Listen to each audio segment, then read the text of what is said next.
గుర్తింపు గౌరవాన్ని తీసుకొచ్చినాం. అందుకే మిత్రులారా, ఆనాడు హాస్టళ్లలో సంక్షేమ హాస్టళ్లలో ఎన్నడా పిల్లల్ని పట్టించుకోలే.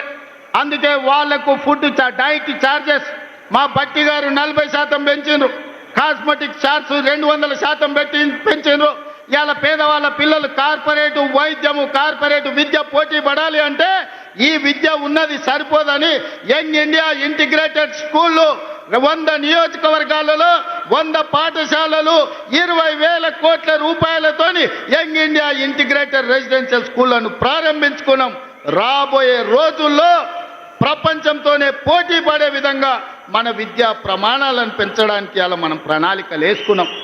ఇవాళ మిత్రులారా, ప్రతి సంవత్సరం ఇంజనీరింగ్ విద్యార్థులు 1,10,000 మంది పాస్ అవుతున్నారు. సర్టిఫికెట్ ఇంజనీరింగ్ వస్తుంది కానీ బయటకు పోతే ఉద్యోగం లేదు. బయట అవసరాలకు తగ్గట్టు వీళ్ళకు నైపుణ్యం లేదు. నైపుణ్యానికి శిక్షణ ఇవ్వడానికి వసతులు లేవు. అందుకే ఆలోచన చేసి రాష్ట్ర ప్రభుత్వంలో యంగ్ ఇండియా స్కిల్స్ యూనివర్సిటీని ప్రారంభించి వేలాది మంది పేద పిల్లలకు స్కిల్స్ నేర్పించి తద్వారా ఉద్యోగ ఉపాధి అవకాశాలు కల్పించడానికి ఈరోజు మన ప్రభుత్వం పనిచేస్తుంది. ఇదే కాదు, మొన్న జరిగిన ఒలింపిక్స్లో 140 కోట్ల మంది ఉన్న ఈ దేశానికి ఒక్క బంగారు మెడల్ రాలే. కానీ సౌత్ కొరియా ఒక చిన్న దేశం, హైదరాబాద్ కంటే కొంచెం పెద్ద దేశం, 32 మెడల్స్ తెచ్చుకున్నది. అందులో ఒక అమ్మాయి సౌత్ కొరియా స్పోర్ట్స్ యూనివర్సిటీకి నేను పోతే ఒక అమ్మాయిని కలిసిన. ఆ అమ్మాయి నాకు ఆశ్చర్యం వేసింది. ఒక అమ్మాయి 3 బంగారు పథకాలు తీసుకొచ్చింది. నేను అడుగుతున్న మిత్రులారా, తెలంగాణ యువకులారా, ఉద్యమం చేసి తెచ్చుకున్న తెలంగాణగా 140 కోట్ల జనాభా ఉన్న భారతదేశం ఒక్క మెడల్ తీసుకురాలే. సౌత్ కొరియాలో ఒక అమ్మాయి 3 బంగారు మెడల్స్ తెస్తే 140 కోట్ల భారతీయులు ఆ అమ్మాయి ముందల తల వంచుకునే పరిస్థితి ఈరోజు లేదా? అందుకే ఈ దేశాన్ని ప్రపంచ చిత్రపటంలో పెట్టాలంటే ఒలింపిక్స్ లో బంగారు మెడల్స్ సాధించాలి. దానికి తెలంగాణ వేదిక కావాలని యంగ్ ఇండియా స్పోర్ట్స్ యూనివర్సిటీని ఇవాళ తెలంగాణలో ప్రారంభించుకున్నాం.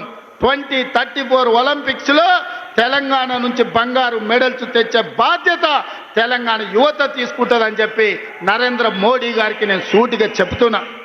మిత్రులారా, ఇలా చెప్పుకుంటూ వెళ్తే ఎన్నో విజయాలు ఉన్నాయి. పనిలో పడి ప్రచారం చేసుకోవడంలో మేము మర్చిపోయినాం. మన వాళ్ళు చెబుతుంటే అరే ఇన్ని చేసిందా మన ప్రభుత్వం? సన్నబియ్యం ఇచ్చిందా?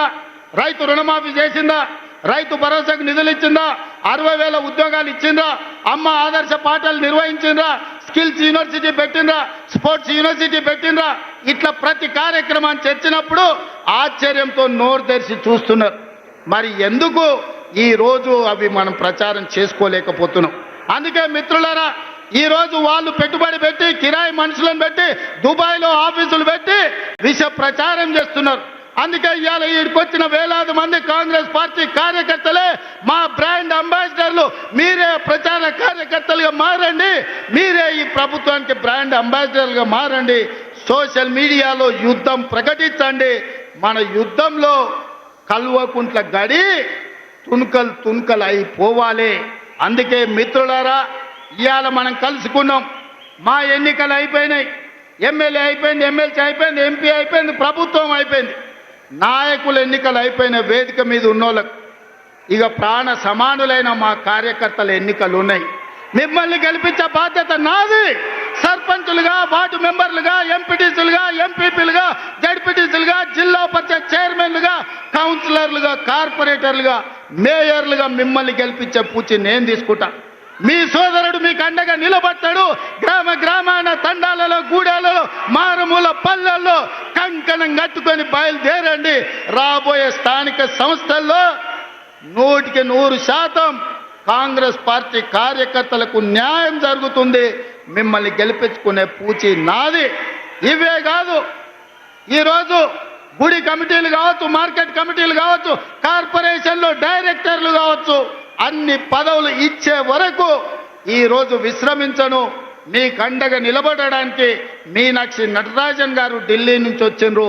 మీకు 100% న్యాయం జరుగుద్ది. మీకు న్యాయం చేసే బాధ్యత నాది. ఇదే కాకుండా చాలామంది నాయకులకు ఒక భయం ఉంది. మా దగ్గర ఎమ్మెల్యే గెలిచిండు, లేకపోతే మా దగ్గర ఎవరో ఎమ్మెల్యే వచ్చిండో రేపు భవిష్యత్తులో నా పరిస్థితి ఏందని. అందుకే నేను ఒక మాట చెప్పదలుచుకున్నా. వచ్చే ఎన్నికల్లో సీట్లు పెరగబోతున్నాయి. 119, 153 అసెంబ్లీలు కాబోతున్నాయి. పార్లమెంటు సీట్లు